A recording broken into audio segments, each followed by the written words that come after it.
Assalamualaikum warahmatullahi wabarakatuh. Di sini saya akan menerangkan tentang koordinat kartesius untuk kelas 8.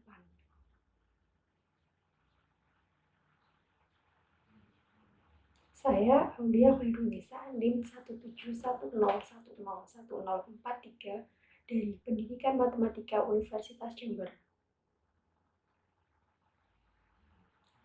Sistem koordinat kartesius. Di dalam ilmu matematika, sistem koordinat kartesius digunakan untuk menentukan posisi dari sebuah titik pada suatu bidang datar. Posisi titik tersebut ditentukan oleh dua buah garis yang ditarik secara vertikal dan horizontal, di mana titik pusatnya berada pada titik 0. Garis horizontal disebut dengan sumbu X, sedangkan garis vertikal disebut dengan sumbu Y,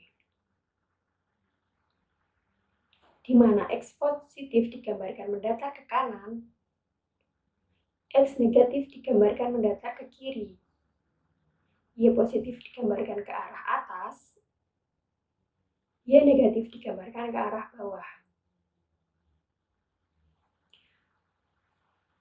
Perpotongan antara sumbu X dan sumbu Y membagi bidang koordinat kartesius menjadi 4 daerah yang disebut dengan kuadran. Bidang koordinat kartesius terdiri atas kuadran 1, kuadran 2, kuadran 3, dan kuadran 4. Nilai X dan Y pada masing-masing kuadran dapat dilihat sebagai berikut. Pada kuadran 1, X bernilai positif dan Y bernilai negatif. Pada kuadran 2, X bernilai positif dan Y bernilai positif. Pada kuadran 3, X bernilai negatif, Y bernilai positif.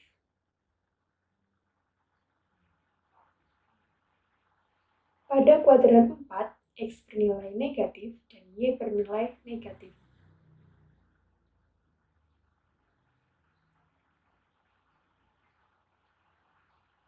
Kedudukan titik terhadap titik asal. Misalkan saya punya titik A.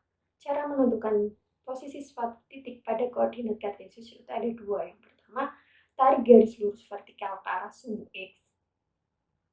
Ternyata garis tersebut menyentuh angka 3 di sumbu X sehingga apsis titik itu adalah 3. Yang kedua, buat garis lurus horizontal ke arah sumbu Y. Ternyata garis tersebut menyentuh angka 2 di sumbu Y, sehingga koordinat titik itu adalah 2. Kesimpulannya, koordinat titik A adalah 3,2 dan titik A berada di kuadran 2.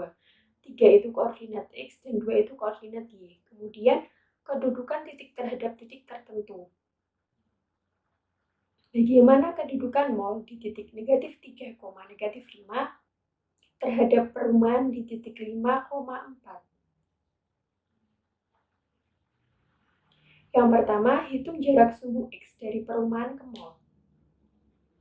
1, 2, 3, 4, 5, 6, 7, 8, 9, 10.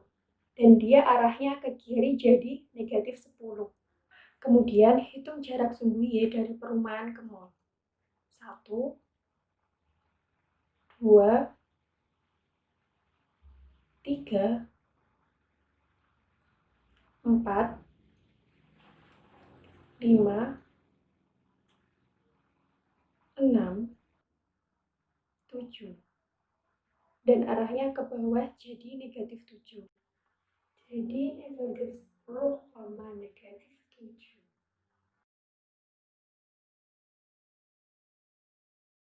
Kemudian geometri dalam bidang koordinat kartesius. Misalkan kamu sedang berada di ujung lapangan basket berbentuk persegi panjang. Jika kamu ingin berjalan menuju ujung lapangan yang satunya, apa yang harus kamu lakukan untuk menempuh jarak terpendek? Apakah kamu akan berjalan di sekeliling lapangan tersebut? Tentu saja tidak. Akan lebih cepat jika kamu berjalan melewati bagian tengah lapangan. Adapun jarak yang kamu tempuh sama dengan menghitung jarak terpendek antara dua buah titik.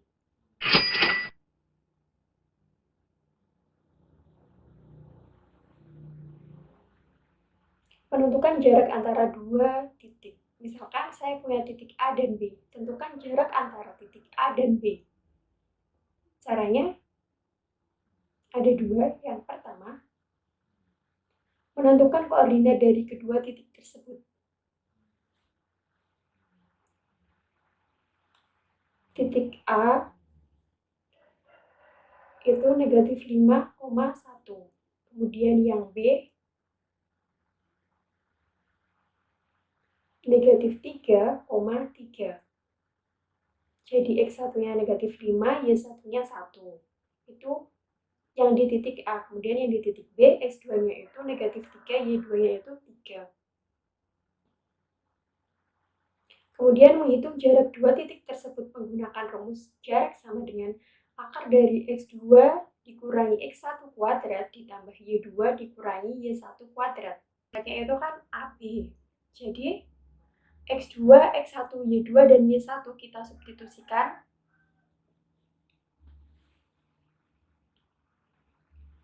X2-nya negatif 3, X1-nya negatif 5, Y2-nya 3, X1-nya 1.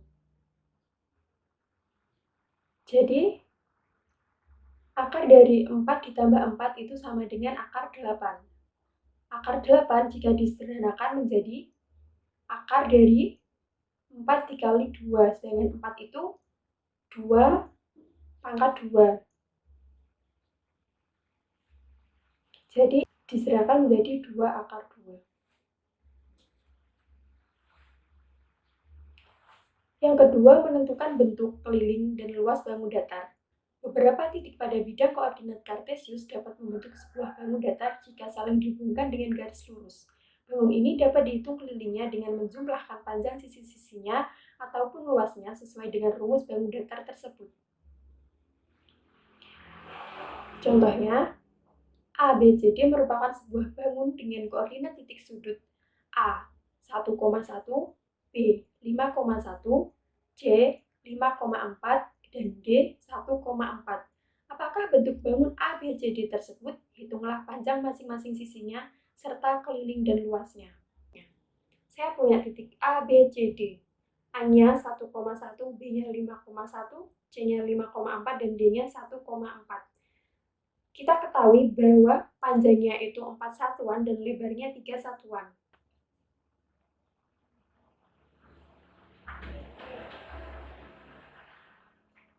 Bangun datar yang terbentuk adalah persegi panjang dengan panjang 3 satuan dan lebar 3 satuan. Kita ketahui keliling persegi panjang yaitu 2 kali panjang ditambah lebar. Kita substitusikan panjangnya 4 dan lebarnya 3. Jadi ketemu 14 satuan.